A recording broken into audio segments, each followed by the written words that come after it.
I speak 6 languages. In 2 of them, I'm a native speaker. The other 4, I learned them after my 20s. Right now, I am 28 years old, and I started my adventure when I was 21. It was the first time I got out of Spain. I have an accent in all the languages I speak, and behind all the accents I have, there is a story. And my story is not even as complicated as the story of a lot of other people. Here in the States, a lot of people tells me that I should practice my English, so I don't have an accent.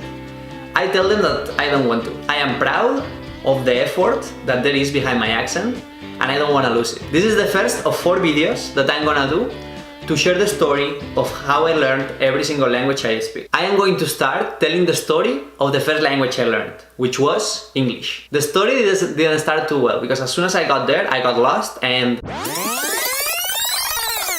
it was the year 2011.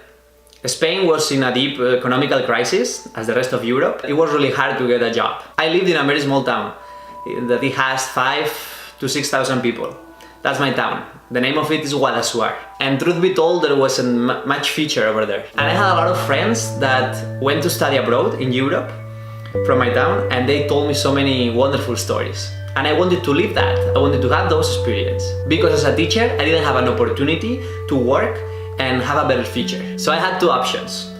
The first option was to stay in my town and work in the fields of oranges that my family owned. We had like 2 or 3 fields of oranges. The second option was to try my chances, go abroad, and see if I could have a better future. After trying many different ways to improve my English, watching movies, trying to read books, there was no way for me. I always failed English since high school to university. There was no way for me to improve and be native-like. So I had to take a risk. I had to go abroad and at least see what could happen. So I looked for different options to live and work abroad. First, I looked into United Kingdom, but it was way too expensive. There was no way I could afford to move there.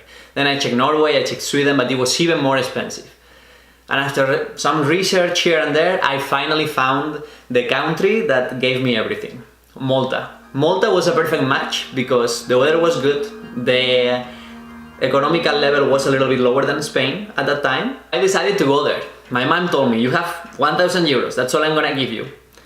If you spend it, you're gonna have to come back. With a little pressure, I still decided to go and see what the future had for me. I started to look at flights. Without hesitating more, I just bought it, one-way flight, and then I researched to the place to stay. And I finally found a very cheap hostel, one of those that you sleep in a room with 10 or 15 people. I booked it and I was ready to go.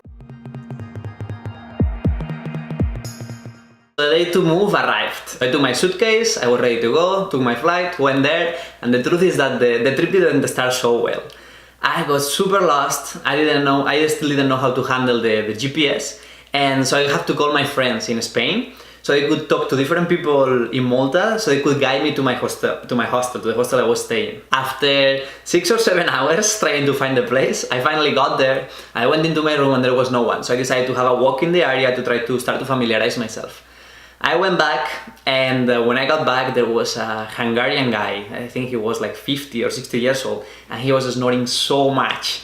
And I still remember that moment of myself laying in bed looking at the ceiling and telling myself, what am I doing here? It's not gonna work. But the following day I woke up and then I started to listen in Spanish. So I quickly looked around and I saw there was another Spanish guy. I asked him, hey, what's up? Tell me what's going on here. And we started to talk, and he after introduced me an Italian guy. He told me that there was a birthday where all the international students were gonna be there. So I knew that was a perfect opportunity for me to go there, meet people, to look for a new place to stay and to see for work possibilities.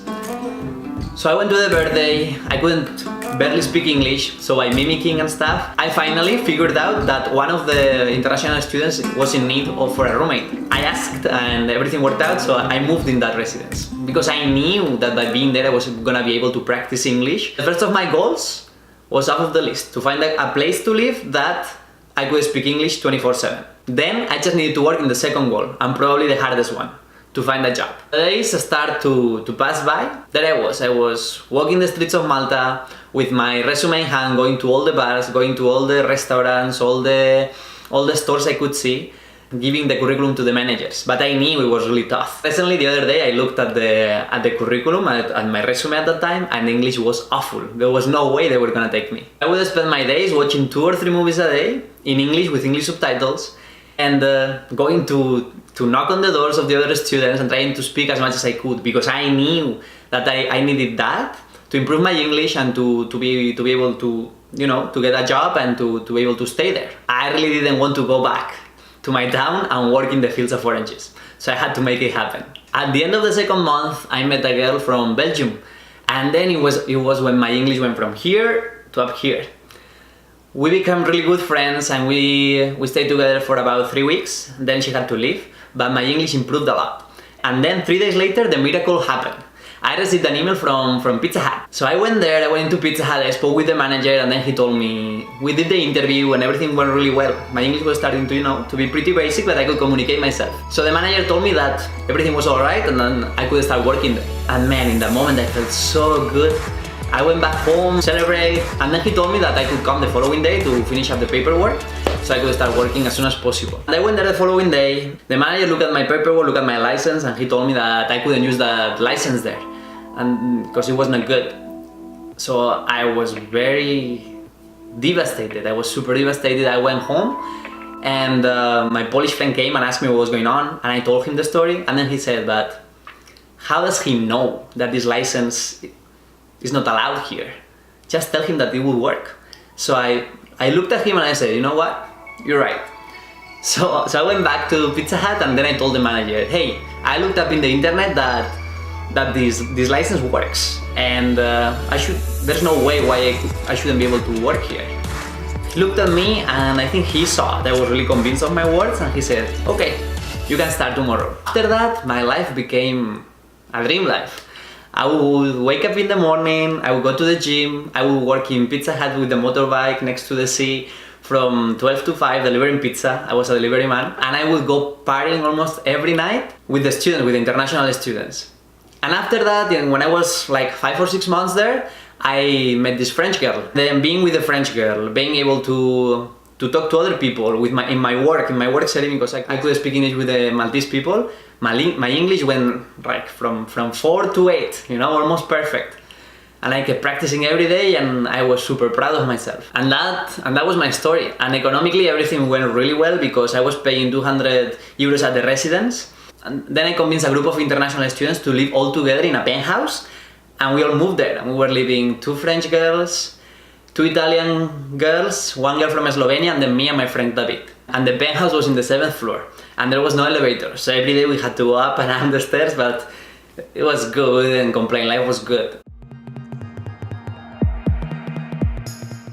Every person learns languages in a different way. I tried to study the language, the grammar, all that, but it didn't work for me.